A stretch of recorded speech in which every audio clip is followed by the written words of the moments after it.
OP. 11.0യുടെ ഭാഗമായി നമ്മുടെ ഓറിയന്റേഷന്റെ ഭാഗമായി ലാംഗ്വേജ് വൈസ് കണ്ടക്ട് ചെയ്യുന്ന സെഷൻസ് നമ്മൾ ഓരോ ദിവസവും നമ്മളുടെ കോമൺ സെഷൻസ് ഒക്കെ കണ്ടുവരികയായിരുന്നു അല്ലേ. ഇന്ന് നമ്മുടെ സെഷൻ 9 ആയ സിലബസ് ഡീകോഡിംഗ് സെക്ഷൻ ആണ്. മെയിൻ ആയിട്ട് സിലബസ് ഡീകോഡ് ക്ലിനിക്സ് എന്ന് പറഞ്ഞുകൊണ്ടാണ് നമ്മളുടെ ഈ ഒരു സെഷൻ പറയുന്നത്. മെയിൻ ആയിട്ട് നമ്മളുടെ സിലബസ് ഓറിയന്റഡ് ആയിട്ട്, അതായത് എന്താണ് സിലബസ് അല്ലെങ്കിൽ എന്താണ് നമ്മൾ പഠിക്കാൻ പോകുന്നത്. ഇപ്പൊ ഇത്രയും ദിവസം നമ്മൾ കോമൺ ആയിട്ടുള്ള കുറച്ച് കാര്യങ്ങൾ അറിഞ്ഞു. ഇഗ്നോയുടെ ആണെങ്കിലും നമ്മുടെ ലേൺ ബേസിന്റെ ആണെങ്കിലും നമ്മൾ ഓരോന്നും ഈ കോഴ്സ് എടുത്തപ്പോഴത്തെ കാര്യങ്ങളും ഇനി എന്ത് ചെയ്യണമെന്നുമല്ല. ഇനി നമ്മളുടെ സബ്ജക്ട് റിലേറ്റഡ് ആയിട്ട് അല്ലെങ്കിൽ നമ്മുടെ കോഴ്സ് റിലേറ്റഡ് ആയിട്ട് വരുന്ന ഒരു ഡീപ്പ് ഡ്രൈവ് ആയിരിക്കും നമുക്ക് ശരിക്കും ഇന്നത്തെ ഈ ഒരു സെഷൻ എന്ന് പറയുന്നത്.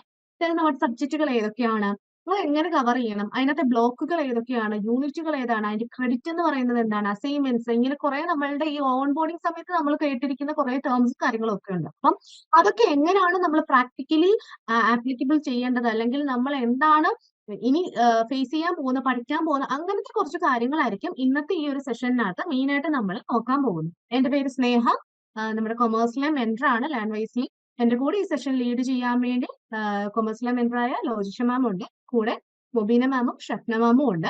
അപ്പം നമുക്ക് ഇന്ന് ഈ ഒരു സെഷനിലേക്ക് ജോയിൻ ചെയ്തിരിക്കുന്ന എല്ലാവരെയും സ്വാഗതം ചെയ്തുകൊണ്ട് നമുക്ക് തുടങ്ങാം.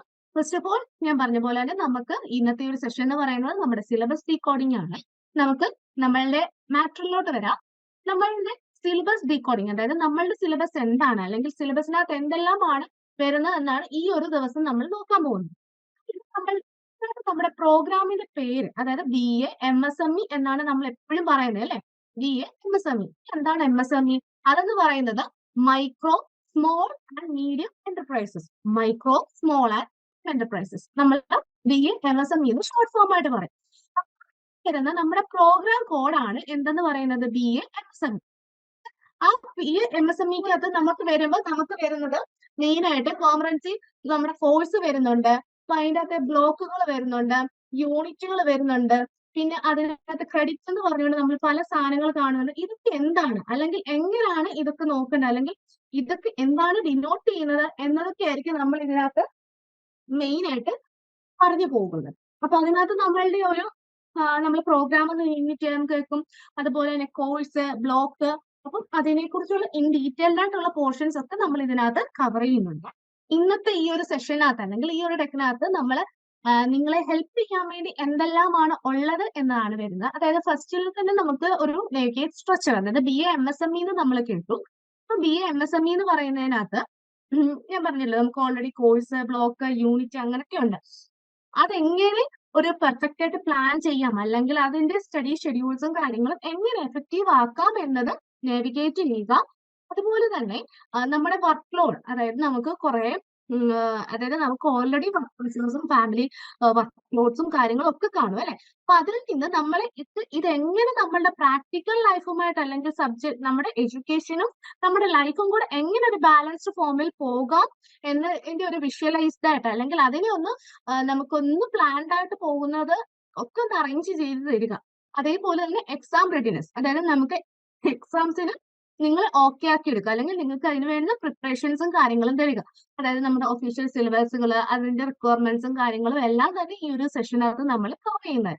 നമ്മളുടെ ഇന്നത്തെ സെഷന്റെ അജണ്ട എന്ന് പറയുന്നത് മെയിൻ ആയിട്ട് ഈ ഒരു നമ്മുടെ സ്ട്രക്ചർ അണ്ടർസ്റ്റാൻഡ് ചെയ്യുക. അതായത് ഇഗ്നോ അക്കാഡമിക്സ് എന്ന രീതിയിൽ പറയുന്ന സമയത്ത് ഇതിനകത്ത് പറയുന്ന കുറച്ച് സ്ട്രക്ചർ ഹൈറാക്കീസ് ഉണ്ട്. അതായത് നമ്മളുടെ പ്രോഗ്രാമുകളുടെ ഒക്കെ ഓരോ പേരുകളും കാര്യങ്ങളും ഒക്കെ, പിന്നെ അതേപോലെ തന്നെ നമ്മുടെ പ്രോഗ്രാം ഓവർവ്യൂ, അതായത് നമ്മുടെ പ്രോഗ്രാമിനകത്ത് ഇപ്പൊ നമ്മൾ പറഞ്ഞു ഓൾറെഡി പ്രോഗ്രാം എന്ന് പറയുന്നത് നമ്മളുടെ ഈ ഒരു BA-MSME എന്ന് പറയുന്നതിനെയാണ് നമ്മൾ ഈ പ്രോഗ്രാം നമ്മൾ ആ എടുത്തിരിക്കുന്ന ഒരു കോഴ്സിനെയാണ് പറയുന്നത്. അപ്പം അതിന്റെ അണ്ടറിൽ വരുന്ന സബ്ജക്റ്റുകൾ എത്രണ്ണമാണ്? 7 കോഴ്സസ് ആണ് നമുക്ക് മെയിൻ ആയിട്ട് കോർ കോഴ്സസ് ആയിട്ട് MSMEക്കകത്ത് വരുന്നത്.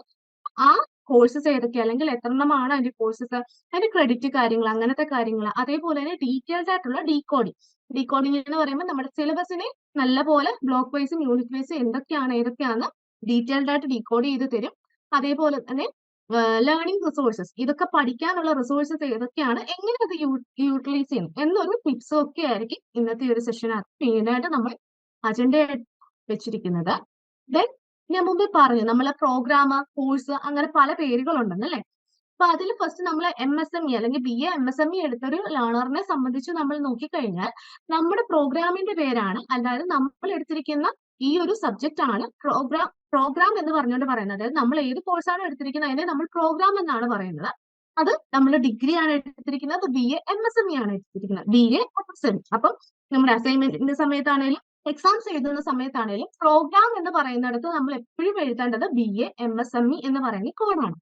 ദെൻ നമ്മുടെ കോഴ്സ് എന്ന് പറയുന്നത് ഈ പ്രോഗ്രാമിന്റെ അണ്ടറിൽ തന്നെ പല സബ്ജക്റ്റുകളും നമ്മൾ പഠിക്കുമല്ലോ. ആ സബ്ജക്റ്റുകളെ പറയുന്ന പേരാണ്, അല്ലെങ്കിൽ സബ്ജക്റ്റുകളെ അവർ ഡിനോട്ട് ചെയ്യുന്ന കോഴ്സ് എന്നാണ് ഇഗ്നോയിൽ നമ്മൾ ഓരോ സബ്ജക്റ്റിനും പറയുന്ന പേര്.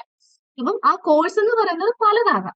അതായത് നമുക്ക് ഓരോ സബ്ജക്റ്റ് ഇപ്പൊ നമ്മൾ പറഞ്ഞു ഒരു 7 സബ്ജക്റ്റുകളുണ്ട് നമ്മുടെ ആ ഒരു ഫസ്റ്റ് ഇയറിൽ തന്നെ നമുക്ക് പഠിക്കാം. അപ്പൊ ആ ഓരോ സബ്ജക്റ്റിനും ഓരോ കോഴ്സ് എന്ന് പറഞ്ഞുകൊണ്ട് പറയും. അതുപോലെ തന്നെ അതിന് ഓരോ കോഡുകൾ കാണും.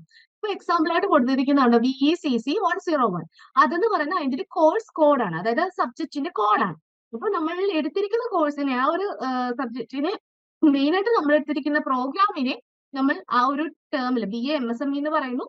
ദെൻ അതിന്റെ കോഴ്സ്, അതിന്റെ അണ്ടറിൽ തന്നെ സബ്ജക്റ്റിനെ നമ്മൾ കോഴ്സ് അല്ലെങ്കിൽ കോഴ്സ് കോഡ് പറഞ്ഞും പറയുന്നു. ദെൻ ഓരോ കോഴ്സ് അല്ലെങ്കിൽ ഓരോ സബ്ജക്റ്റിനും എന്താണ് പല ബ്ലോക്കുകൾ, അതായത് പണ്ട് നമ്മൾ മൊഡ്യൂൾസ് എന്ന് പറയത്തില്ലേ, അതുപോലെ പല ബ്ലോക്കുകളുണ്ട്. അല്ലെങ്കിൽ 4ഓ 5ഓ ബ്ലോക്കുകളായിട്ട് ഡിവൈഡ് ചെയ്തിരിക്കുന്നുണ്ട്. അത് എഗെയിൻ വീണ്ടും നമുക്ക് യൂണിറ്റുകളായിട്ട് ഡിവൈഡ് ചെയ്തിരിക്കുന്നുണ്ട്. അങ്ങനെയാണ് നമ്മുടെ സിലബസ് അല്ലെങ്കിൽ സബ്ജക്റ്റുകൾ വരുന്നത്. നമുക്ക് ഇനി നോക്കാൻ പോകുന്നത് നമുക്ക് how to read course code. ഞാൻ പറഞ്ഞില്ല മുമ്പേ നമുക്ക് കോഴ്സ് അല്ലെങ്കിൽ കോഴ്സ് കോഡ് എന്ന് പറയുന്നുണ്ട്. അപ്പൊ ആ കോഴ്സ് കോഡ് എന്താണ് കോഴ്സ് കോഡ് എന്ന് നോക്കാം. കോഴ്സ് എന്ന് പറയുന്നത് എന്താണ് നമ്മൾ എടുത്തിരിക്കുന്ന സബ്ജക്റ്റ്, ആ സബ്ജക്റ്റിന്റെ കോഡിന് കോഴ്സ് കോഡ് എന്ന് പറയുന്നത്. സപ്പോസ് ഒരു എക്സാമ്പിൾ കൊടുത്തിരിക്കുന്നുണ്ട് VECC 101.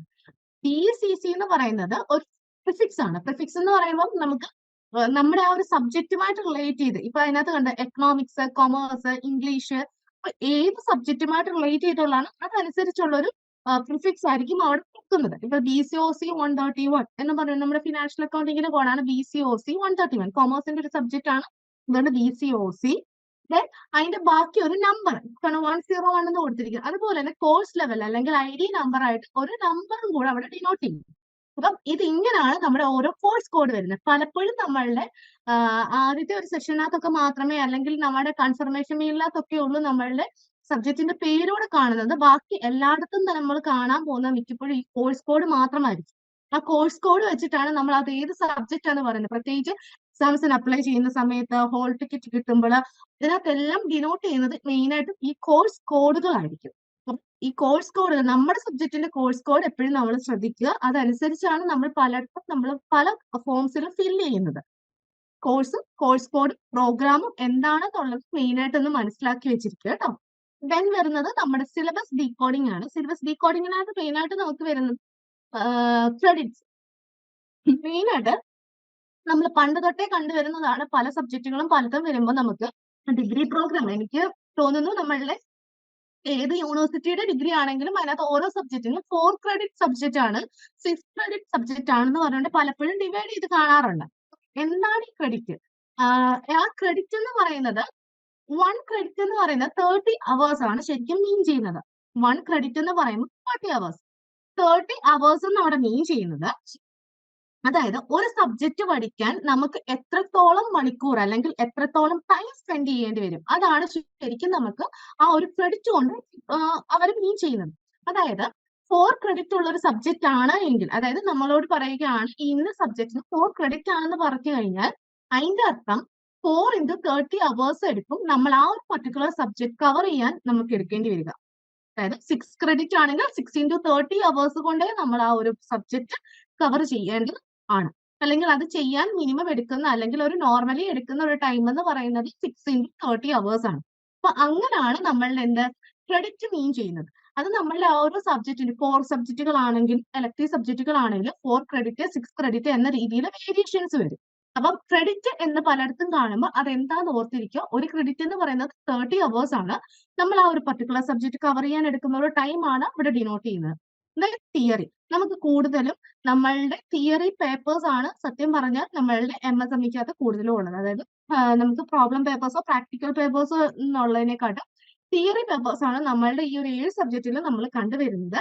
ഒരു അക്കൗണ്ടിങ് പേപ്പർ ഉണ്ട്, പക്ഷെ എന്നാലും അത് തിയറിയാണ്. പ്രാക്ടിക്കൽ മോഡൽ ഉള്ള പേപ്പേഴ്സ് ഒന്നും തന്നെ നമ്മളുടെ MSMEക്കകത്ത് കറന്റ് ഇല്ല, ഫസ്റ്റ് ഇയറിനകത്ത് ഇല്ല. ബ്ലോക്ക് നമ്മുടെ ഓരോ പോർഷൻസും ഓരോ യൂണിറ്റുകളും ഓരോ സബ്ജക്റ്റുകളും നമുക്ക് പല ബ്ലോക്കുകളായിട്ട് ഡിവൈഡ് ചെയ്തിട്ടുണ്ട്. ഒരു വളരെ ചുരുക്കം അതായത് PTMC 134 എന്ന് പറയുന്ന ഒരു സബ്ജക്ട് ഉണ്ട്.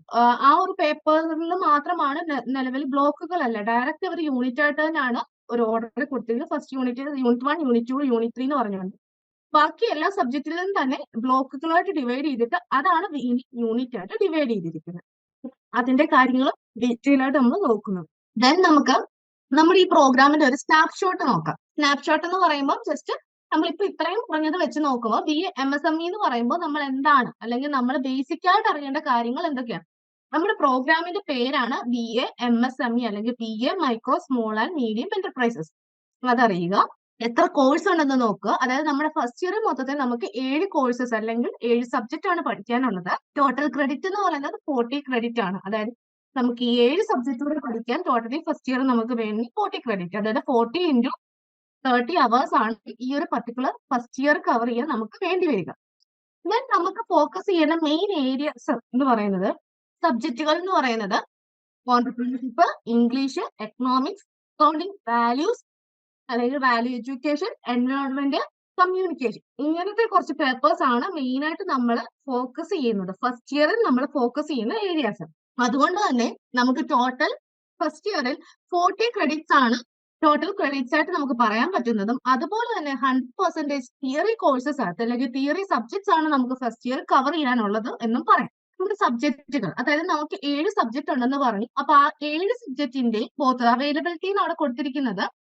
നമ്മൾ ആപ്പിനകത്ത് നമുക്ക് ഉള്ള അവൈലബിലിറ്റി, അതായത് നമ്മൾ എല്ലാ ഫുൾ ഡീറ്റെയിൽസ്, അതായത് നമുക്ക് ക്ലാസ്സസ് ആണെങ്കിലും അല്ലെങ്കിൽ വീഡിയോ ക്ലാസ്സസ്, നോട്ട്സ്, കാര്യങ്ങളുടെ എല്ലാ അവൈലബിലിറ്റി ആണ് അവിടെ കൊടുത്തിരിക്കുന്നത്. നമുക്ക് ഫുള്ളി നമ്മുടെ 7 സബ്ജക്റ്റിന്റെ എല്ലാ ഡീറ്റെയിൽസും അവൈലബിൾ ആണ്. വീഡിയോ ക്ലാസ് ആണെങ്കിലും നോട്ട്സ് ആണെങ്കിലും എല്ലാം അവൈലബിൾ ആണ്. അത് 7 സബ്ജക്ട് എന്ന് പറയുന്നത്, ഫസ്റ്റ് വൺ DTMC 134, അതായത് entrepreneurship and small business 6 credit ആണ് വരുന്നത്. അപ്പൊ 6 × 30 അവേഴ്സ് ആണ് അത് പഠിക്കാൻ വേണ്ടി വരിക. ദെൻ ബെഗ്ല 136 ഇംഗ്ലീഷ് അറ്റ് വർക്ക് പ്ലേസ്, ഇംഗ്ലീഷിന്റെ പേപ്പർ ആണ്, 6 ക്രെഡിറ്റ് വേണ്ടി വരും. EECC 101 introductory micro economics 6 credit ആണ് വരുന്നത്. Then PCOC 131 financial accounting 6 credit. BEDS V 101 value education 6 credit ആണ്. BEVAE 181 എൻവയോൺമെന്റൽ സ്റ്റഡീസ് 4 ക്രെഡിറ്റ് ആണ്. Then BCOLA 138 business communication 6 credit. നമ്മുടെ എൻവയോൺമെന്റൽ സ്റ്റഡീസ് ഒഴിച്ച് ബാക്കി സബ്ജക്റ്റുകളും തന്നെ നമുക്ക് 6 ക്രെഡിറ്റ് ആണ് വരുന്നത്. നമ്മുടെ ആ സബ്ജക്റ്റിന്റെ ലിസ്റ്റ് ഒന്നുകൂടി ഒന്ന് പറഞ്ഞിട്ടുണ്ട്. അതിനകത്ത് ഏതൊക്കെ സബ്ജക്റ്റ് ആണെന്നുള്ളത് നമ്മളിപ്പോ ഓൾറെഡി കണ്ട പേപ്പേഴ്സ് തന്നെയാണ് അവിടെ കൊടുത്തിരിക്കുന്നത്. നമുക്ക് 7 കോഴ്സസ് ഉണ്ട്. 7 കോഴ്സസിൽ നമുക്ക് entrepreneurship, English, introductory micro economics, financial accounting, value education, എൻവയോൺമെന്റൽ സ്റ്റഡീസ്, ബിസിനസ് കമ്മ്യൂണിക്കേഷൻ, ഇങ്ങനെ 7 സബ്ജക്ട്സ് ആണ് നമുക്ക് കവർ ചെയ്യാനുള്ളത്. അതിൽ പറഞ്ഞു എൻവയോൺമെന്റൽ സ്റ്റഡീസ് ഒഴിച്ച് ബാക്കിയെല്ലാം 6 ക്രെഡിറ്റിന്റെ പേപ്പേഴ്സ് ആണ് വരുന്നത്. 6 × 30 അവേഴ്സ് അത് കവർ ചെയ്യാൻ നമുക്ക് എടുക്കേണ്ടി വരും. അത് തന്നെയാണ് നമുക്ക് കൊടുത്തിരിക്കുന്നത്. മെയിൻ ആയിട്ട് നമുക്ക് ബാക്കിയെല്ലാം തന്നെ എന്താണ് 6 ക്രെഡിറ്റിന്റെ പേപ്പേഴ്സ് ആണ്. ഏതാണ് എൻവയോൺമെന്റൽ സ്റ്റഡീസ് എന്ന് പറയുന്ന ഒരു പേപ്പർ ഒഴിച്ച് ബാക്കി എല്ലാം തന്നെ നമുക്ക് 6 ക്രെഡിറ്റ് ആണ് വേണ്ടി വരിക. ഇതിന് മാത്രം നമുക്ക് 4 ക്രെഡിറ്റ്, 4 × 30 അവേഴ്സ് ആണ് കവർ ചെയ്യാൻ വേണ്ടത്. ദെൻ നമ്മൾ നോക്കാൻ പോകുന്നത് നമ്മുടെ സിലബസ് ഡീകോഡിംഗ് എന്ന് പറഞ്ഞുകൊണ്ട് നമ്മളിപ്പോ പറഞ്ഞപ്പോ ഡീറ്റെയിൽഡ് ആയിട്ട് കുറച്ച് കോഴ്സും കാര്യങ്ങളും പറഞ്ഞല്ലേ. അപ്പൊ സബ്ജക്ട് റിലേറ്റഡ് ആയിട്ടുള്ള ഡീറ്റെയിൽഡ് സെഷൻ ആണ്. അത് എടുക്കാൻ വേണ്ടി നമ്മുടെ ലോജിഷ മാമിനെ ഇൻവൈറ്റ് ചെയ്യുകയാണ്. Over to ma'am. Okay, thank you ma'am. അപ്പൊ മാം ഡീറ്റെയിൽഡ് ആയിട്ട് പറഞ്ഞിട്ടുണ്ടായിരുന്നു നിങ്ങളുടെ കോഴ്സിനെ പറ്റിയിട്ട്. ഇനി നമ്മൾ നോക്കുന്നത് ഒരു സിലബസ്, അതായത് ഡീറ്റെയിൽഡ് ആയിട്ടുള്ള ഡീകോഡിംഗ് ആണ്. സിലബസിനെ പറ്റിയിട്ടുള്ള ഒരു ഡീറ്റെയിൽഡ് ഡീകോഡിംഗ്. അതായത് നമുക്ക് 7 സബ്ജക്റ്റ് ആണുള്ളത്. അതിൽ ഫസ്റ്റ് സബ്ജക്ട് എന്ന് പറയുന്നത് നമ്മുടെ കോഴ്സ് പ്രൊഫൈൽ നോക്കുവാണെങ്കിൽ BTMC 134 entrepreneurship and small business, അത് 6 ക്രെഡിറ്റ് ആണ്. തിയറി പേപ്പർ ആണ്. 18 യൂണിറ്റ് ആണ് വരുന്നത്. അതിൽ നമുക്ക് ഓരോ യൂണിറ്റ് നമുക്ക് നോക്കാം. യൂണിറ്റ് 1 to 9 വരെ വരുന്നതിൽ യൂണിറ്റ് 1 എന്ന് പറയുന്നത് an overview of entrepreneurship, and unit 2 creativity and innovation, and unit 3 entrepreneurial competency, and unit 4 dimensions and forms of entrepreneurship, and unit 5 business idea. Then unit 6 preparation and development of business plan 1, and then unit 7 preparation and development of business plan 2, and unit 8 business plan feasibility first, and unit 9 business plan feasibility second. ഇനി നമുക്ക് unit 10 to 18 വരെ ഉള്ളതിൽ നമ്മൾ പറഞ്ഞു 18 unit ആണ് ഉള്ളതെന്നുള്ളത്. അതിൽ unit 10 വരുന്നത് entrepreneurial support system and unit 11 preparing A startup and unit 12 startup initiatives, unit 13 contract management and unit 14 mobilising financial resources and unit 15 MSME in India and unit 16 family business and succession planning and unit 17 management of MSME first and unit 18 management of MSME second. ഇനി അടുത്ത course profile എന്ന് പറയുന്നത് BEGLA 136 English at the work place. അതും credit വരുന്നത് 6 ആണ്. 4 block ആണ് ഉള്ളത്, 16 unit ആണ് ഉള്ളത്. നമുക്ക് ഡീറ്റെയിൽഡ് ആയിട്ട് നോക്കാം. അതിൽ ബ്ലോക്ക് 1 എന്ന് പറയുന്നത് എക്സ്പ്ലോറിംഗ് ദ ജോബ് മാർക്കറ്റ്, അതിൽ unit 1 profiling oneself for the job and unit 2 searching for a job and unit 3 responding to job advertisements and unit 4 preparing for the job. And then block 2 preparing for job interviews unit 5 വരുന്നത് using body language effectively and unit 6 portfolio making and unit 7 writing your curriculum vitae or CV and unit 8 preparing to face an interview. Then block 3 skills for the workplace first unit 9 etiquette and cultural awareness and unit 10 understanding customers and unit 11 essentials of customer service and unit 12 work ethics. Then block 4 skills for the workplace second and unit 13 വരുന്നത് participating in discussions and unit 14 making presentations and unit 15 writing business letters and unit 16 writing business emails. ഇനി നമ്മൾ നോക്കുന്ന അടുത്ത course profile എന്ന് പറയുന്നത് BECC 101 and introductory micro economics ആണ്. അതും 6 credit ആണ് വരുന്നത്. 6 ബ്ലോക്ക് ആണ് ലിസ്റ്റ് ചെയ്തിരിക്കുന്നത്. 16 യൂണിറ്റ് ആണ് ഉള്ളത്. അതിൽ ഫസ്റ്റ് ബ്ലോക്ക് 1 എന്ന് പറയുന്നത് ഇൻട്രൊഡക്ഷൻ ആണ്. അതിൽ unit 1 introduction to economics and unit 2 demand and supply analysis and unit 3 demand and supply in practice. Then block 2 theory of consumer behaviour, അതിൽ unit 4 cardinal approach and unit 5 ordinal approach. Then block 3 production and cost and unit 6 production and 1 variable input and unit 7 production and 2 plus variable input and unit 8 the cost of production. Then block 4 market structure, unit 9 perfect competition and unit 10 monopoly and unit 12 oligopoly and unit then block 5 ആണ് വരുന്നത്. നമ്മൾ അതായത് ഓരോരോ market structure ഉണ്ട്, അതിനെ പറ്റിയിട്ട് detailed ആയിട്ട് നമ്മൾ നോക്കുന്നുണ്ട്.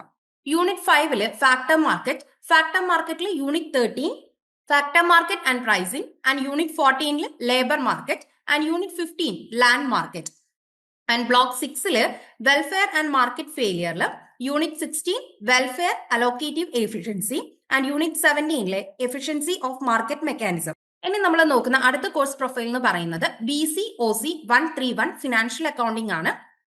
ഫിനാൻഷ്യൽ അക്കൗണ്ടിംഗ് ആയാലും നമ്മൾ നോക്കുകയാണെങ്കിൽ അതിന്റെ ക്രെഡിറ്റ് വരുന്നത് 6 6 ബ്ലോക്ക് ആണ് ഉള്ളത്. 21 യൂണിറ്റ് ആണ് ഉള്ളത്.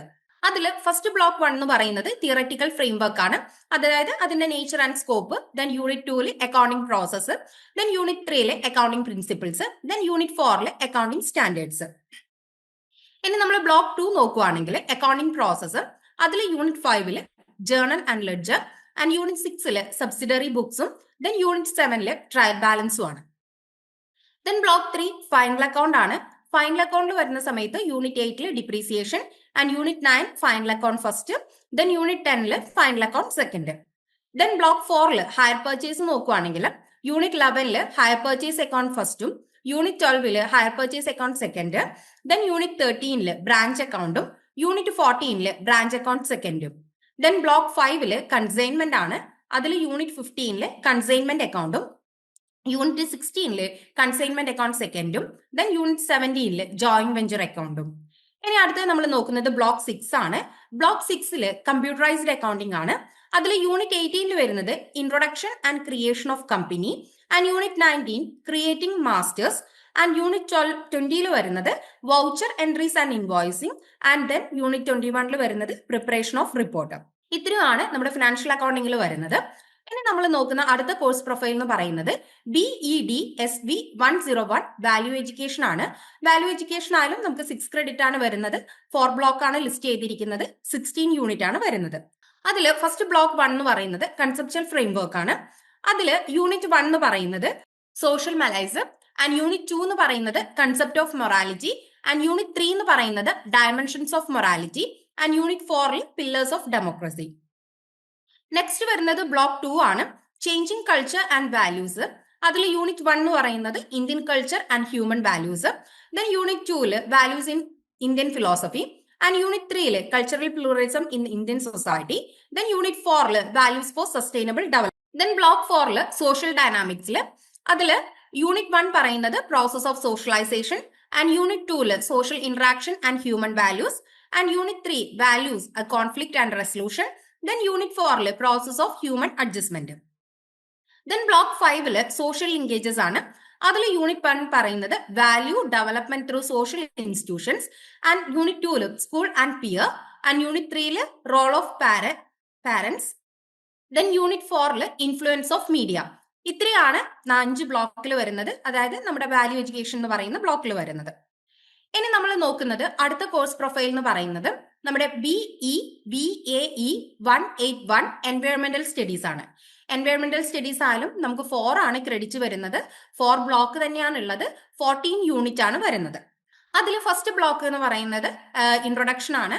അതിൽ യൂണിറ്റ് 1 എന്ന് പറയുന്നത് അവർ എൻവയോൺമെന്റും, യൂണിറ്റ് 2 വരുമ്പോൾ എക്കോസിസ്റ്റംസും ആൻഡ് യൂണിറ്റ് 3 വരുന്നത് മേജർ എക്കോസിസ്റ്റംസും ആണ്. ദെൻ ബ്ലോക്ക് 2 നാച്ചുറൽ റിസോഴ്സസ് ആണ്. അതിൽ യൂണിറ്റ് 4 എന്ന് പറയുന്നത് ലാൻഡ് ആൻഡ് വാട്ടർ റിസോഴ്സസും, യൂണിറ്റ് 5 ഫോറസ്റ്റ് റിസോഴ്സസും, then unit 6 biodiversity value and സർവീസസും, ദെൻ യൂണിറ്റ് 7 എനർജി റിസോഴ്സസും ആണ്. ദെൻ ബ്ലോക്ക് 3 എൻവയോൺമെന്റൽ ഇഷ്യൂസ് എടുക്കുന്ന സമയത്ത് unit 8 biodiversity threat and conservation and unit 9 എൻവയോൺമെന്റൽ pollution and hazards and unit 10 waste management and unit 11 global എൻവയോൺമെന്റൽ ഇഷ്യൂസ്. അടുത്ത ബ്ലോക്ക് 4 പ്രൊട്ടക്ടിങ് അവർ എൻവയോൺമെന്റ്. അതിൽ വരുന്നത് യൂണിറ്റ് 12 എൻവയോൺമെന്റൽ ലെജിസ്ലേഷൻ ആൻഡ് യൂണിറ്റ് 13 വരുന്നത് human communities and environment and unit 14 വരുന്നത് എൻവയോൺമെന്റൽ ethics. അടുത്ത course പ്രൊഫൈലിൽ നമ്മൾ നോക്കുന്നത് BCOLA 138 ബിസിനസ് കമ്മ്യൂണിക്കേഷൻ ആണ്. അതിലും നമുക്ക് ക്രെഡിറ്റ് വരുന്നത് 6 തന്നെയാണ്. അതിലും 5 ബ്ലോക്ക് ആണ് വരുന്നത്. 19 യൂണിറ്റ് ആണ് ഉള്ളത്.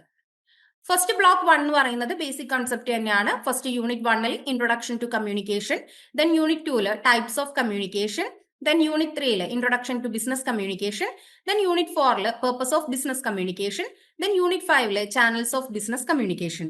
ദെൻ ബ്ലോക്ക് 2 ബിസിനസ് കറസ്പോണ്ടൻസ് ആണ്.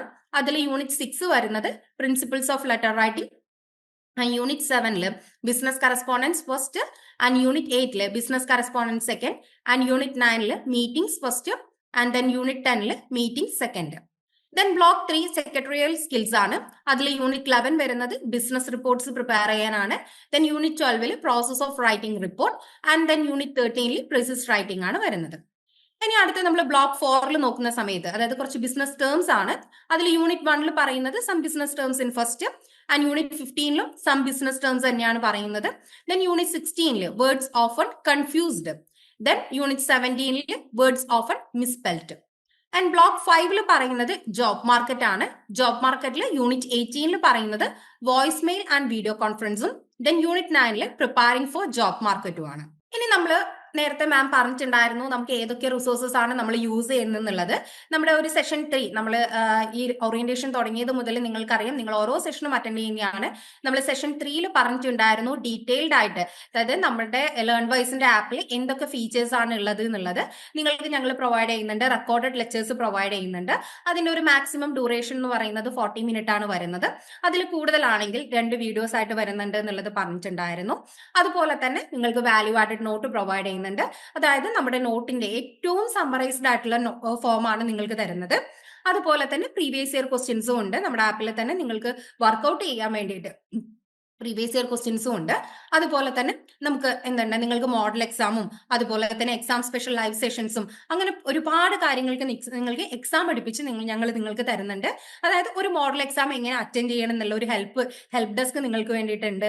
അതുപോലെ തന്നെ നിങ്ങൾ എങ്ങനെയാണ് അറ്റൻഡ് ചെയ്യുക, ഒരു സൂം ആപ്പ് വഴി നിങ്ങൾക്ക് ഇതുപോലെ തന്നെ ഇരുന്നുകൊണ്ട് നമ്മുടെ 2 or 3 ഹവേഴ്സിന്റെ എക്സാം നമുക്ക് ഇരുന്നുകൊണ്ട് എന്ത് ചെയ്യാം, നമുക്ക് എക്സാം അറ്റൻഡ് ചെയ്യാനുള്ള ലൈവ് സെഷൻസ് നമ്മൾ നിങ്ങൾക്ക് വേണ്ടി പ്രൊവൈഡ് ചെയ്യുന്നുണ്ട്. അതുപോലെ തന്നെ ലൈവ് സെഷൻസ് ഉണ്ട്. നിങ്ങളുടെ ഓരോ റെക്കോർഡ് വീഡിയോസ് നിങ്ങൾ കാണുന്ന സമയത്തും നിങ്ങൾക്ക് എന്തുണ്ട്, ഒരു ബ്ലോക്ക് കംപ്ലീറ്റ് ചെയ്യുന്ന സമയത്ത് ലൈവ് റിവിഷൻ ക്ലാസ് ഞങ്ങൾ പ്രൊവൈഡ് ചെയ്യുന്നുണ്ട്. ആ ലൈവ് റിവിഷൻ ക്ലാസ്സിൽ നിങ്ങൾക്ക് നിങ്ങളുടെ ഡൗട്ടും കാര്യങ്ങളും ഒക്കെ ക്ലാരിഫൈ ചെയ്യാനുള്ള ഒരു ഇന്ററാക്റ്റീവ് സെഷൻ ആയിട്ടാണ് അത് പോകുന്നത്. അതുപോലെ തന്നെ നമുക്കറിയാം, നമുക്ക് ഈ 7 സബ്ജക്റ്റിനും നമുക്ക് എന്തുണ്ട്, 7 അസൈൻമെന്റ് പ്രിപ്പയർ ചെയ്യാനുണ്ട്. അപ്പൊ ഈ അസൈൻമെന്റ് പ്രിപ്പയർ ചെയ്യുമ്പോൾ എവിടെ നോക്കി എഴുതണം എന്നുള്ള ഒരു കൺഫ്യൂഷൻ ഉണ്ടാവും. പക്ഷേ ലേൺവൈസിന്റെ ആപ്പിൽ നമുക്ക് നമ്മുടെ ഫോൾഡറിൽ അസൈൻമെന്റ് എന്ന് പറഞ്ഞിട്ടുള്ള ഒരു ഫോൾഡർ ഉണ്ട്. അതിൽ നിങ്ങൾക്ക് എന്തുണ്ട്, അസൈൻമെന്റ് ഗൈഡ് ബുക്ക് ഉണ്ട്. അതിൽ ആൻസേഴ്സും ക്വസ്റ്റ്യൻസും അടങ്ങിയിട്ടുള്ള എല്ലാ കാര്യങ്ങളും അതിൽ ഉൾക്കൊള്ളിച്ചിട്ടുണ്ട്. അതുപോലെ തന്നെ നമുക്ക് ഒരു വെൽബീയിങ് ആയിട്ട്, അതായത് ഹാപ്പിനെസ് അംബാസിഡർ എന്ന് പറയുന്നത്, അതായത് നിങ്ങൾക്ക് എക്സാം ടൈമിൽ എന്തെങ്കിലും ഒരു സ്ട്രെസ് വരുന്ന സമയത്ത്, അല്ലെങ്കിൽ എവിടെയെങ്കിലും നിങ്ങളൊന്ന് സ്റ്റക്ക് ആവുകയാണെങ്കിൽ, ഒന്നുകിൽ നിങ്ങൾക്ക് നിങ്ങളുടെ മെന്ററോട് സംസാരിക്കാം, ഇല്ലെങ്കിൽ ഞങ്ങളുടെ ഹാപ്പിനെസ് അംബാസിഡേഴ്സ് ഉണ്ട്. നിങ്ങൾ നിങ്ങളുടെ മെന്ററെ ഇൻഫോം ചെയ്യാം, എനിക്ക് ഇങ്ങനെ ഒരു സ്റ്റക്ക് വരുവാണ്, അപ്പൊ എനിക്ക് ഹാപ്പിനെസ് അംബാസിഡറുമായിട്ട് കണക്ട് ചെയ്യണമെന്ന് പറഞ്ഞു കഴിഞ്ഞാൽ ഞങ്ങളുടെ ടീം നിങ്ങൾക്ക് അവരുമായിട്ട് കണക്ട് ചെയ്യാനുള്ള എല്ലാ വഴികളും തരുന്നതായിരിക്കും. അപ്പൊ നിങ്ങൾ എവിടെയെങ്കിലും ഒന്ന് സ്റ്റക്ക് ആവുകയാണെങ്കിൽ ഒന്നുകൊണ്ടും പേടിക്കേണ്ട, ഞങ്ങളുടെ ഹാപ്പിനെസ് അംബാസിഡറുമായിട്ട് കണക്ട് ചെയ്തുകൊണ്ട് മുന്നോട്ട് പോവുക. അതുപോലെ തന്നെ അപ്സ്കില്ല്, അതായത് നിങ്ങളുടെ കരിയർ ഡെവലപ്മെന്റിന് വേണ്ടിയിട്ടും, അതുപോലെ തന്നെ EEP സെഷൻ, അതായത് ഇംഗ്ലീഷ് എൻറിച്ച്മെന്റ് പ്രോഗ്രാം എന്ന് പറഞ്ഞിട്ട് നമ്മുടെ ആപ്പിൽ തന്നെ നിങ്ങൾക്ക് നോക്കിയാൽ കാണാൻ പറ്റും. EEP എന്ന് പറഞ്ഞിട്ട്, അതായത് നിങ്ങളുടെ ഇംഗ്ലീഷ് ലാംഗ്വേജ് ഇംപ്രൂവ് ചെയ്യാൻ വേണ്ടിയിട്ടുള്ളതാണ്. അതിന്റെ വീഡിയോസും കാര്യങ്ങളും ഒക്കെ നമ്മുടെ ആപ്പിലുണ്ട്. അപ്പൊ നിങ്ങൾ ഇംഗ്ലീഷിൽ പേടിയുള്ളവർ എന്ത് ചെയ്യുക, അതിന്റെ ബേസിക്സ് ഉണ്ട്, അതുപോലെ തന്നെ അഡ്വാൻസ്ഡ് ലെവൽ ഉണ്ട്. അങ്ങനെ 2 ലെവലായിട്ടാണ് വീഡിയോസ് കൊടുത്തിട്ടുള്ളത്. അപ്പൊ നിങ്ങൾ എന്ത് ചെയ്യുക, ബേസിക്സ് തൊട്ട് കണ്ടു തുടങ്ങുക. അതുപോലെ തന്നെ നിങ്ങൾ ഓക്കെ ആണ്, ഇനി ജസ്റ്റ് ഒരു മോഡിഫിക്കേഷൻ നിങ്ങൾക്ക് വേണ്ടുമെങ്കിൽ അഡ്വാൻസ്ഡ് ലെവലിലെ വീഡിയോസും നമ്മുടെ ആപ്പിൽ തന്നെ അവൈലബിൾ ആണ്. അപ്പോൾ അതും നിങ്ങൾക്ക് കാണാവുന്നതാണ്. ഇനി അടുത്ത നമ്മൾ നോക്കുന്നത് റിസോഴ്സ് ടു സിലബസ് അലൈൻമെന്റ് ആണ്. റിസോഴ്സ് ടു സിലബസ് അലൈൻമെന്റിൽ നമ്മൾ നോക്കുന്നത്, അതായത് ഓരോരോ റിസോഴ്സ് ടൈപ്പും ഞാൻ പറഞ്ഞിട്ടുണ്ടായിരുന്നു. നമുക്ക് എന്തുണ്ട്, റെക്കോർഡ് ക്ലാസ് ഉണ്ട്, അതുപോലെ തന്നെ വാല്യൂ ആഡഡ് നോട്ട് പ്രൊവൈഡ് ചെയ്യുന്നുണ്ട്, അതുപോലെ തന്നെ പ്രീവിയസ് ഇയർ ക്വസ്റ്റ്യൻസും, അതുപോലെ തന്നെ എക്സാം ഗൈഡും ഉണ്ട്, അതുപോലെ തന്നെ ലൈവ് സെഷൻസ് ഉണ്ട് എന്ന് പറഞ്ഞിട്ടുണ്ടായിരുന്നു. ഇനി ഇതിന്റെ ഒക്കെ ഒരു അലൈൻമെന്റ് എങ്ങനെയാണ്, ഇത് നോക്കുവാണെങ്കിൽ, ഇപ്പം റെക്കോർഡ് ലെക്ചേഴ്സ് നോക്കുവാണെങ്കിൽ നമുക്ക് ഏറ്റവും കൂടുതലായിട്ടുള്ളത് ഹൈ ഫിറ്റ് എന്ന് പറയുന്നത് യൂണിറ്റിലാണ്. ഓക്കെ, യൂണിറ്റിനാണ് ഏറ്റവും കൂടുതൽ ഫിറ്റ് ആയിട്ട് നമുക്ക് കാണാൻ പറ്റുന്നത്. അതുപോലെ തന്നെ ഓരോ ബ്ലോക്ക് എടുക്കുവാണെങ്കിൽ അതൊരു മീഡിയം ഫിറ്റ് ആണ്. എന്നാൽ ഫുൾ കോഴ്സ് നോക്കുവാണെങ്കിൽ അതിന് ലോ ഫിറ്റ് ആണ് കാണിക്കുന്നത്. അപ്പൊ നിങ്ങൾ റെക്കോർഡ് ലെക്ചേഴ്സ് കാണുമ്പോൾ ഓരോ യൂണിറ്റ് വൈസ് തന്നെ കാണാൻ വേണ്ടി ശ്രമിക്കാം. അതുപോലെ തന്നെ വാല്യൂ ആഡഡ് നോട്ട്, നമ്മുടെ നോട്ടിന്റെ ഏറ്റവും ഷോർട്ട് നോട്ടാണ്. ഷോർട്ട് നോട്ടുകൾ ഏറ്റവും ബെസ്റ്റ് ആയിട്ടുള്ളത് നമുക്ക് ഹൈ ഫിറ്റ് ആയിട്ട് വരുന്നത് ബ്ലോക്കിൽ തന്നെയാണ്. ദെൻ യൂണിറ്റിൽ വരുന്ന സമയത്തും നമ്മുടെ ഫുൾ കോഴ്സിൽ വരുന്ന സമയത്തും മീഡിയം ഫിറ്റിലാണ് വരുന്നത്. ഇനി നമ്മുടെ പ്രീവിയസ് ഇയർ ക്വസ്റ്റ്യൻസ്, അതുപോലെ തന്നെ എക്സാം ഗൈഡ്, അതൊക്കെ വരുന്ന സമയത്ത് നമുക്ക് ബ്ലോക്ക് വൈസ് തന്നെയാണ് ഏറ്റവും മീഡിയം ഫിറ്റ് ആയിട്ടുള്ളത്. എന്നാൽ നമ്മൾ ആ കോഴ്സ് മൊത്തമായിട്ട് എടുക്കുകയാണെങ്കിൽ ഹൈ ഫിറ്റ് ആണ്. അപ്പൊ നമ്മൾ നോക്കുന്ന സമയത്ത് ഹൈ ഫിറ്റ് ഫോക്കസ് ചെയ്തിട്ട് വേണം പ്രീവിയസ് ഇയർ ക്വസ്റ്റ്യൻസ് വർക്ക്ഔട്ട് ചെയ്യാൻ വേണ്ടി, അതായത് ഫുൾ കോഴ്സ് കോൺസെൻട്രേറ്റ് ചെയ്യാം. അതുപോലെ തന്നെ ഓരോ യൂണിറ്റ് വരുന്ന സമയത്ത് ലോ ഫിറ്റ് ആണ് വരുന്നത്. ഇനി നമ്മുടെ ലൈവ് സെഷൻസ് പറയുകയാണെങ്കിൽ, നമ്മുടെ ലൈവ് സെഷൻസ് വരുന്ന സമയത്ത് നിങ്ങൾക്ക് ഓരോരോ യൂണിറ്റിലാണ് ഏറ്റവും കൂടുതലായിട്ട് തരാൻ പറ്റുന്നത്. അതായത് ഹൈ ഫിറ്റ് വരുന്നത് നമ്മുടെ ബെസ്റ്റ് 4 യൂണിറ്റിലാണ് വരുന്നത് ലൈവ് സെഷൻസ് വരുന്ന സമയത്ത്. അതുപോലെ തന്നെ ബ്ലോക്സിലായാലും അതുപോലെ തന്നെ ഫുൾ കോഴ്സിലായാലും നമുക്ക് ലോ ഫിറ്റ് ആണ് വരുന്നത്. ഇനി നമ്മുടെ അഡ്വാൻസ്ഡ് ലേണിംഗ് എക്കോസിസ്റ്റം ആണ് നമ്മൾ നോക്കുന്നത്. നമ്മൾ നേരത്തെ പറഞ്ഞിട്ടുണ്ടായിരുന്നു, നമുക്ക് അസൈൻമെന്റ് പ്രിപ്പയർ ചെയ്യാനുണ്ട്, അതുപോലെ തന്നെ എക്സാമിന് വേണ്ടിയിട്ട് നിങ്ങൾക്ക് മോഡൽ എക്സാം തരുന്നുണ്ട്, നിങ്ങളുടെ സ്കില്ല് ഡെവലപ്പ് ചെയ്യാനുള്ള എല്ലാ പ്രോഗ്രാമും ഇവിടെ ഉണ്ട് എന്നുള്ളതൊക്കെ. അതായത് നിങ്ങൾക്ക് അസൈൻമെന്റ് പ്രിപ്പയർ ചെയ്യാൻ വേണ്ടിയിട്ട്, നമുക്കറിയാം അസൈൻമെന്റ് വരുന്ന സമയത്ത് കുറെ ഗൈഡ് ലൈൻസും കാര്യങ്ങളൊക്കെ ഉണ്ട്, അതൊക്കെ നമുക്ക് പറയാം. അതുപോലെ തന്നെ നിങ്ങൾക്ക് അസൈൻമെന്റ് എഴുതാനുള്ള ആൻസർ ഗൈഡ് ബുക്ക് നമ്മുടെ ആപ്പിൽ തന്നെ അവൈലബിൾ ആണെന്ന് പറഞ്ഞിട്ടുണ്ട്. നമ്മൾ നിങ്ങളുടെ ആപ്പ് എടുക്കുകയാണെങ്കിൽ നിങ്ങളുടെ കോഴ്സസിൽ അത് കാണാൻ പറ്റും. അപ്പം അസൈൻമെന്റ് എഴുതുന്ന സമയത്ത് ഗൈഡ് ബുക്കിന്റെ സപ്പോർട്ടോട് കൂടിയിട്ട് അത് നോക്കിക്കൊണ്ടും എക്സ്ട്രാ പോയിന്റ്സ് ആഡ് ഓൺ ചെയ്തുകൊണ്ട് എന്ത് ചെയ്യുക, അസൈൻമെന്റും കാര്യങ്ങളും പ്രിപ്പയർ ചെയ്യാം. അതുപോലെ തന്നെ ഇംഗ്ലീഷ് ലാംഗ്വേജ് ഞാൻ പറഞ്ഞു, ബേസിക് ലെവൽ ഉണ്ട്, അഡ്വാൻസ്ഡ് ലെവൽ ഉണ്ട്. അപ്പൊ നമ്മുടെ ലെവൽ നോക്കിയിട്ട് നമ്മൾ എന്ത് ചെയ്യുക, ആ ഇംഗ്ലീഷ് എൻറിച്ച്മെന്റ് പ്രോഗ്രാമിന്റെ വീഡിയോസ് ഒക്കെ കണ്ടുകൊണ്ട് നമ്മുടെ ഇംഗ്ലീഷ് ലാംഗ്വേജ് എഫിഷ്യൻസി എന്ത് ചെയ്യുക, ഇംപ്രൂവ് ചെയ്യുന്ന രീതിയിൽ ആ വീഡിയോസ് ഒക്കെ കാണുക. അതുപോലെ തന്നെ എക്സാം ടൈമിൽ നമുക്ക് എല്ലാവർക്കും പേടിയുള്ള ഒരു സമയമാണ് അല്ലെ എക്സാം ടൈം എന്ന് പറയുന്നത്.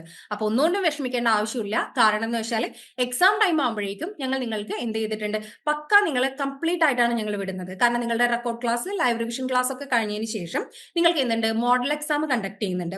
അപ്പം ആ മോഡൽ എക്സാം ഇതുപോലെ ക്യാമറ ഓൺ ചെയ്ത് സൂം ആപ്പ് വഴി തന്നെയാണ് കണ്ടക്ട് ചെയ്യുന്നത്.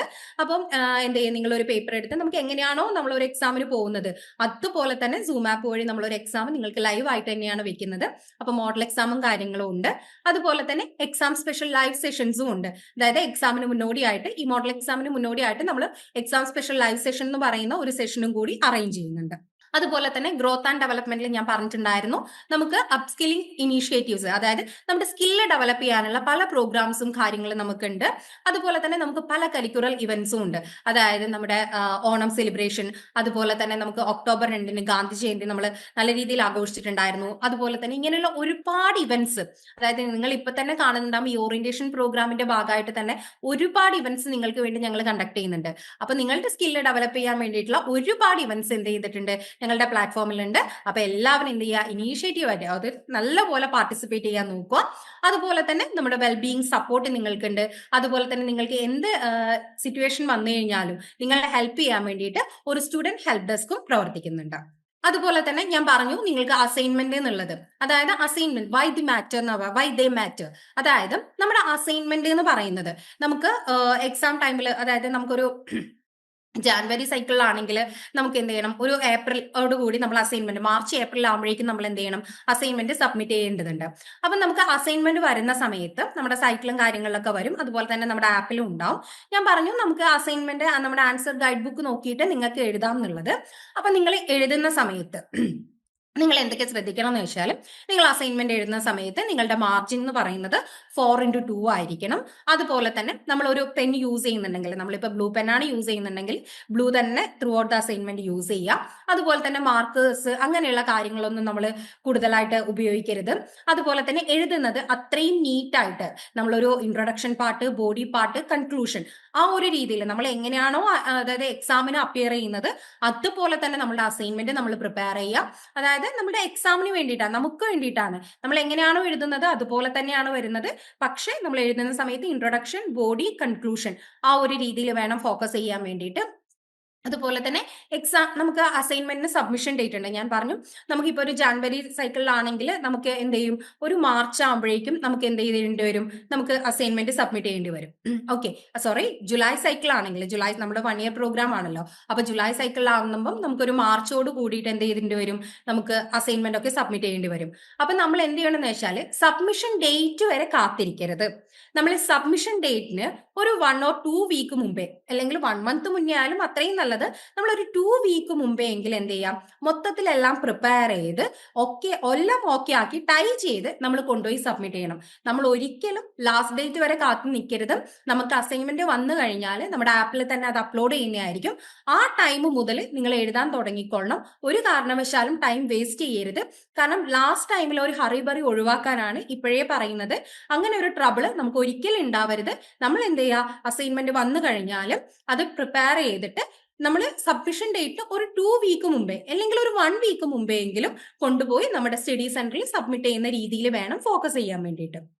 അതുപോലെ തന്നെ നമ്മുടെ ടേം ആൻഡ് എക്സാമിൻ്റെതായാലും എക്സാമിന്റെ ഡിക്ലറേഷൻ വന്നു കഴിഞ്ഞാൽ ഉടനെ തന്നെ എന്ത് ചെയ്യുക, നമ്മൾ എക്സാമിന് രജിസ്റ്റർ ചെയ്യുക. നമ്മുടെ ആ 7 പേപ്പറും നമുക്ക് കിട്ടുന്ന സ്ലോട്ട് എവിടെയാണോ അതിനനുസരിച്ചിട്ട് എന്ത് ചെയ്യുക, നമ്മൾ എക്സാം രജിസ്ട്രേഷനും ചെയ്ത് വെക്കുക. അതുപോലെ തന്നെ നമ്മുടെ അസൈൻമെന്റ്സ്, അതായത് നമുക്കറിയാം നമ്മുടെ അസൈൻമെന്റും കാര്യങ്ങളൊക്കെ നമ്മുടെ ഇഗ്നോയുടെ സൈറ്റിൽ തന്നെയാണ് വരുന്നത്. അപ്പൊ നമ്മുടെ ഇഗ്നോയുടെ ഡൗൺലോഡ് ചെയ്യുക, നമ്മുടെ ഹബ്ബിൽ പോവുക. അപ്പൊ നിങ്ങൾക്ക് സെർച്ച് ചെയ്യുക നമ്മുടെ സൈറ്റ് സെർച്ച് ചെയ്തതിന് ശേഷം അവിടെ അസൈൻമെന്റ് ലിസ്റ്റ് എന്ന് പറഞ്ഞിട്ട് ഒരു ഫോൾഡർ വരും. അതായത് ആ ഒരു പേജിൽ നിങ്ങൾ എന്ത് ചെയ്യുക, നിങ്ങളുടെ കോഡ് നമ്മൾ നേരത്തെ പറഞ്ഞിട്ടുണ്ടായിരുന്നു, BCOC 131, അതുപോലെ തന്നെ BCOC 132 എന്നൊക്കെ പറഞ്ഞ് നമ്മൾ ഓരോ കോഡ് പറഞ്ഞിട്ടുണ്ടായിരുന്നല്ലോ. അപ്പൊ എന്ത് ചെയ്യുക, ആ സെർച്ച് പേജിന്റെ അടുത്ത് നമ്മുടെ സബ്ജക്റ്റിന്റെ കോഡ് നമ്മൾ അവിടെ കൊടുക്കുക. കോഡ് കൊടുത്തതിന് ശേഷം നമ്മുടെ സബ്ജക്റ്റിന്റെ ലിസ്റ്റ് അവിടെ വന്നിട്ടുണ്ടാകും. അപ്പം നമ്മൾ എന്ത് ചെയ്യുക, അതിൽ നിന്ന് വ്യൂ ഓർ ഡൗൺലോഡ് ഓപ്ഷൻ ഉണ്ട്, അതിൽ ഡൗൺലോഡ് ചെയ്യുക. ഡൗൺലോഡ് ചെയ്യുന്ന സമയത്ത് നമുക്ക് എന്ത് ചെയ്യും, അസൈൻമെന്റ് എന്ന് പറഞ്ഞിട്ടുള്ള ഒരു ഫയൽ തന്നെ വരും. ഓക്കെ, ഈ പിക്ചറിൽ കാണുന്നത് പോലെ അസൈൻമെന്റ് എന്ന് പറയുന്ന ഒരു ഫയൽ കിട്ടും. അപ്പൊ നമുക്ക് എന്ത് ചെയ്യാൻ പറ്റും, നമ്മുടെ ക്വസ്റ്റ്യൻ പേപ്പർ നമ്മുടെ സൈറ്റിൽ നിന്ന് തന്നെ, അതായത് ഇഗ്നോയുടെ ഒഫീഷ്യൽ സൈറ്റിൽ നിന്ന് തന്നെ എന്ത് ചെയ്യാൻ പറ്റും, ഡൗൺലോഡ് ചെയ്തെടുക്കാൻ വേണ്ടി പറ്റുന്നതായിരിക്കും. അതുപോലെ തന്നെ ഞാനിപ്പോൾ പറഞ്ഞു, അതായത് നമ്മൾ ഈ സിലബസ് ഡീകോഡിംഗ് നമ്മൾ ഈ സെഷൻ തുടങ്ങുന്ന സമയത്ത് തന്നെ മാം പറഞ്ഞിട്ടുണ്ടായിരുന്നു നമുക്ക് എന്തിനാണ് ഈ സിലബസ് ഡീകോഡിംഗ് എന്നുള്ളത്, അതായത് എന്തിനാണ് ഇത് ചെയ്യുന്നത്, വാട്ട് ആൻഡ് ഹൗ, എങ്ങനെ, എന്ത് എന്നുള്ളതൊക്കെ നമ്മൾ പറഞ്ഞിട്ടുണ്ടായിരുന്നു. അതായത് നമ്മുടെ ഓരോരോ ബ്ലോക്കും, നമ്മുടെ ഓരോരോ സിലബസിൽ ഓരോ ബ്ലോക്കും ഓരോരോ യൂണിറ്റും നമ്മൾ ഇൻ ഡീറ്റെയിൽഡ് ആയിട്ട് തന്നെ നോക്കിയിട്ടുണ്ടായിരുന്നു. അപ്പം ഇതൊക്കെ എന്തിനാണ്, എന്തൊക്കെയാണ് ഇതിൽ വരുന്നത് എന്നുള്ള കാര്യങ്ങളും നമ്മൾ നോക്കിയിട്ടുണ്ട്. അതുപോലെ തന്നെ നമ്മളുടെ സ്റ്റഡി റിസോഴ്സസ് ആയ നമ്മുടെ വാല്യൂ ആഡഡ് നോട്ട്, അതുപോലെ തന്നെ HB, അതുപോലെ തന്നെ നമ്മുടെ പ്രീവിയസ് ഇയർ ക്വസ്റ്റ്യൻസ്, ഇങ്ങനെ ഒരുപാട് മെറ്റീരിയൽ നമ്മൾ നിങ്ങൾക്കായിട്ട് പ്രൊവൈഡ് ചെയ്യുന്നുണ്ട്. അപ്പൊ ഇതൊക്കെ എങ്ങനെയാണ് യൂസ് ചെയ്യേണ്ടത്, ഇതൊക്കെ എന്തിനാണ്, അതുപോലെ തന്നെ അസൈൻമെന്റ് ഗൈഡ് ബുക്കിൻ്റെതും പറഞ്ഞിട്ടുണ്ടായിരുന്നു. അപ്പൊ ഇതൊക്കെ എന്താണ് എന്നുള്ളതിന്റെ ഒരു കറക്റ്റ് ഐഡിയ നിങ്ങൾക്ക് ക്ലാരിറ്റി പിക്ചർ കിട്ടിക്കാണെന്ന് വിചാരിക്കുന്നു. അപ്പം ഇതൊക്കെ കൂടി ചേർന്ന് നമുക്ക് എന്ത് ചെയ്യാൻ പറ്റും, എക്സാമിന് റെഡി ആവാൻ വേണ്ടി പറ്റും അല്ലെ. നമ്മളെ സിലബസ് എന്താണെന്നുള്ളത് ഇൻ ഡീറ്റെയിൽഡ് ആയിട്ട് നോക്കിക്കഴിഞ്ഞു, നമ്മുടെ റിസോഴ്സസ് ഏതൊക്കെയാണെന്നുള്ളത് നമുക്ക് കിട്ടി. ഏറ്റവും മികച്ച ഇഗ്നോ സപ്പോർട്ട് പ്ലാറ്റ്ഫോമായ ലേൺവൈസിന്റെ സഹായത്തോടെ രാജ്യത്തെ ഏറ്റവും മികച്ച ഡിസ്റ്റൻസ് എഡ്യൂക്കേഷൻ യൂണിവേഴ്സിറ്റിയായ ഇഗ്നോയിൽ നിന്നും ഡിഗ്രി അല്ലെങ്കിൽ PG നേടാം. കൂടുതൽ വിവരങ്ങൾക്കായി എത്രയും പെട്ടെന്ന് സ്ക്രീനിൽ കാണുന്ന നമ്പറിൽ വാട്സ്ആപ്പ് വഴിയോ കോൾ വഴിയോ ബന്ധപ്പെടുക.